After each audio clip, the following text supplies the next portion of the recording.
Okay. Man, let's get into this one. Loss for the 49ers against the Buccaneers.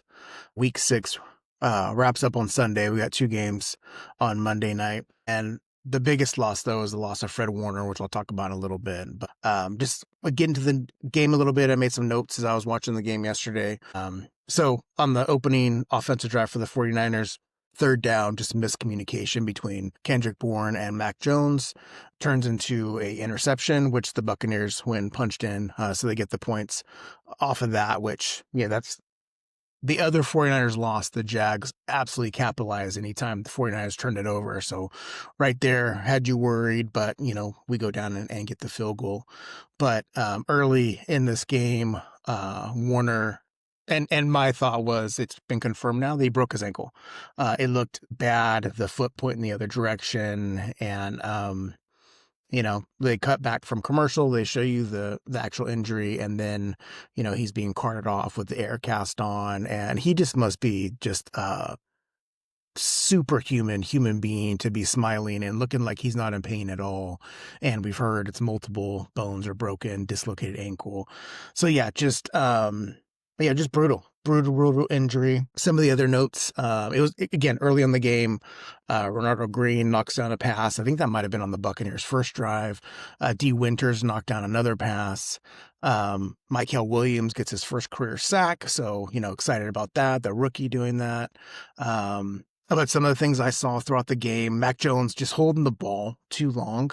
And I'm sure it's part of the 49ers game plan that they can't do the exact same things they did against the Rams, where Mac was just getting rid of that ball fast.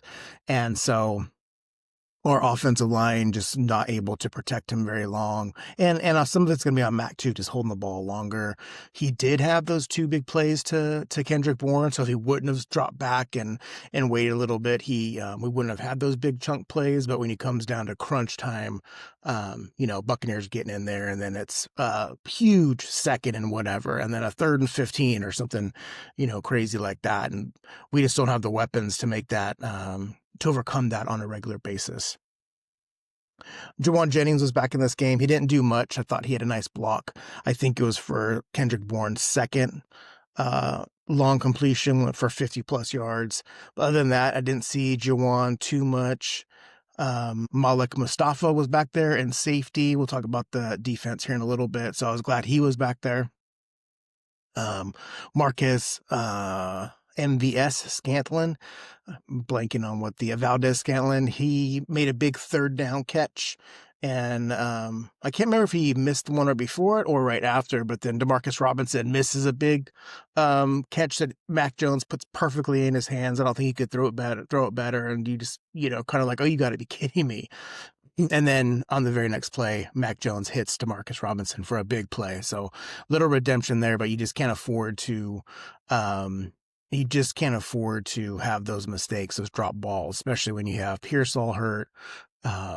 Brandon Ayuk hasn't played yet. George Kittle not playing in this game. So a lot of injuries still for the 49ers on the offensive side of the ball. And then, Emeka Ibuka gets hurt for the Buccaneers, who are already without Mike Evans, Chris Godwin, Bucky Irving, their starting running back for this game. So at that point, I was thinking, okay, maybe, not that I'm rooting for Emeka to get hurt, but maybe the Niners can be in this, because now who is Baker Mayfield throwing to? The receivers that are out there, I hadn't heard of at least 2 of them, maybe any of them. I knew their tight ends, Kate Otten, I've heard of them before. But he made some really remarkable throws. And then even before Emeka got hurt, Baker just missed him on 2 plays. So he could have had much bigger numbers. But I think Baker played an excellent game. Other than that, dropping back, his just awareness of where people are, awareness of the pass rush, his strength is just kind of, the dude is playing like an MVP right now. I mean, I root for him most weeks. This week, obviously, I was not.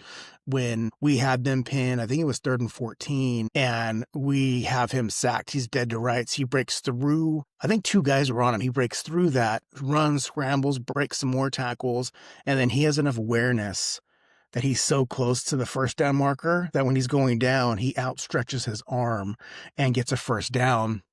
And then he has all the swagger when he gets up. And so kudos to Baker on that. I mean, that was a just grinding. He's going to do anything to win. So I think that's one of the reasons I usually root for that guy. This kind of underdog story. He was a first round pick and then just kind of flamed out in Cleveland and these other places, and, gets to the Rams, and then gets over to Tampa Bay and just playing excellent and not having his top weapons. And so you can only imagine if they would have had at least a couple of those guys playing against the Niners.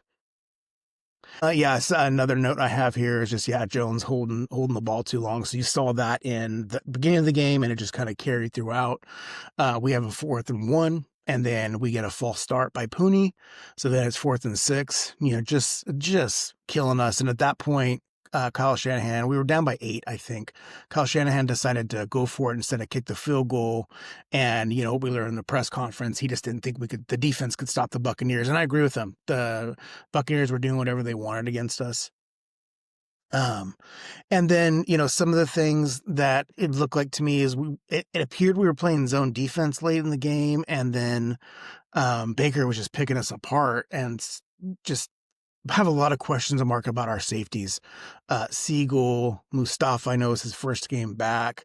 I didn't see Pinnock in the game a lot, but maybe, they just weren't showing coverage of that. Jair Brown was back there, which I thought he had played pretty good prior to this game. And what I had learned, he had been getting a lot of reps in linebacker, so he looked better as a linebacker than a safety. But so many blown coverages, and, 2 different long plays for touchdowns from Baker Mayfield. I'm not remembering the one off to the right, but the one to Tez Cameron, a rookie. Apparently Cameron makes an excellent throw, but there's no one around him. He just splits the coverage back there, and there's no excuse for that. And then stats as the game's wrapping up: 13 games without a defensive interception for the 49ers. Wow. You got to get turnovers. And then, the other thing the announcers was talking about is we had, 8 new starters on defense. And so that part gives me hope when we see, it's, we have youth out there and we're wanting them to get reps. And then earlier games, with Stout and Collins and Williams, I sing them some praise. But when you look at the stats, I mean, it was a dogfight pretty much throughout. They pull away at the end. So we lose 30-19. They go 5-1. Niners are 4-2. So let's just go through some of the stats here. Mac Jones, 27 of 39, 347 yards, but he had those 2 interceptions. He was sacked 6 times. Guy's running for his life. It's been my frustration with the 49ers for years. We do not invest in this offensive line other than trading for Trent Williams. And how many years ago was that? I just don't understand why we would not get offensive lineman other than a 6th or 7th round pick in Colby, and then some guys you're signing who didn't get drafted. The Niners have blown it. They've blown it in terms of you have to have the trenches covered, defensive line, offensive line. We've done a much better job with the defensive line, but with Nick Bosa being out, there's just not a whole lot of pressure in there. Getting to our rush attack, Christian McCaffrey, 17 carries, 54 yards, still 3.2 average. You would at least need that 4 average, and we haven't had that any of the games. Mac Jones has 5 carries for 13 yards. I'm surprised Brian Robinson Jr. didn't get any carries. I know he came in. I saw him come in at least a handful of times, and I know he got 1 reception. But yeah, dude, you just can't do anything. You just can't do anything, and so eventually they're going to stop your pass attack, even though Mac put up some good yardage. Kendrick Bourne, leading receiver, 5 receptions, 142 yards. He dropped one. It was a tough catch, but I know he dropped one. Jake Tonjes, he had nothing in the first half, but he came alive in the second half. 6 receptions, 58 yards. I'm not sure why we didn't try to use him throughout the game as opposed to just one half, but Tonjes looks good. I think when Kittle gets back, he and Tonjes are going to be a pretty dynamic 2 tight end set. Christian McCaffrey, 7 catches, 57 yards, and then you just go down to Demarcus Robinson, 44 yards, MVS, 22, and then a couple guys with under 10 yards. And then we didn't lose any fumbles, so that's good.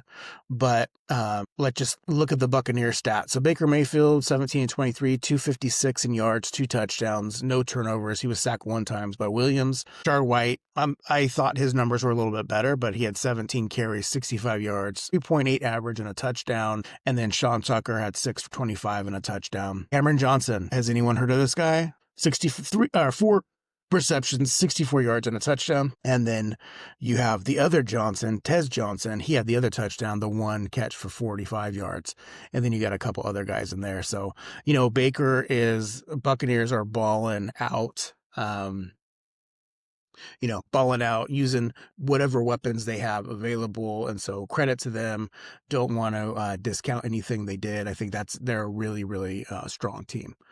Our worst loss is here. It's Fred Warner. I mean, he is the heart and soul of this team. And every week I'm talking about him because he flashes. Just see him everywhere. He knows where that ball's going, and he gives it his all every chance he gets. He played last year with multiple games where he had a fracture in his ankle or his foot or something like that. So he's the Predator for a reason.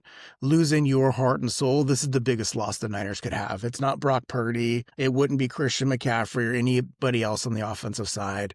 I mean, Trent Williams is not the heart and soul, I would say. He's a heart and soul of the offensive line. And if he goes down, we've seen what happens there. But Fred Warner by far and away. Big Nick Bosa was a big loss, but Fred Warner is more than that because he impacts all of the field and calls out the coverages and, gets people in the right place. And, the Niners are in a spot where it's next man up. And so it appears it's going to be Tatum Bethune. I believe that's his name. It's his second or third year.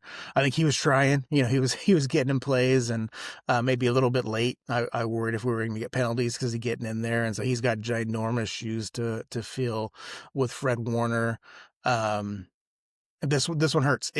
The other stuff, I was just kind of hopeful. We got a 4-1 record, even though every game was close. Now we go to 4-2, and I think taking Fred out, Robert Saleh can only use so much with this defense, and we're definitely hamstrung. It feels like someone's been doing some voodoo on the Niners, put a hex on this team, absolutely snake bit. And I don't want to be doom and gloom, but losing Fred Warner was huge. That one hurts. Like I said, he's the heart and soul of this team. He makes this engine run. So, we'll see. I'm going to keep watching. I love the 49ers. So through thick and thin, but the other part that's coming to bite us is not invested in this offensive line, and we need it more than ever. So we'll see if we start getting some folks back. I believe we match up with the Falcons next week.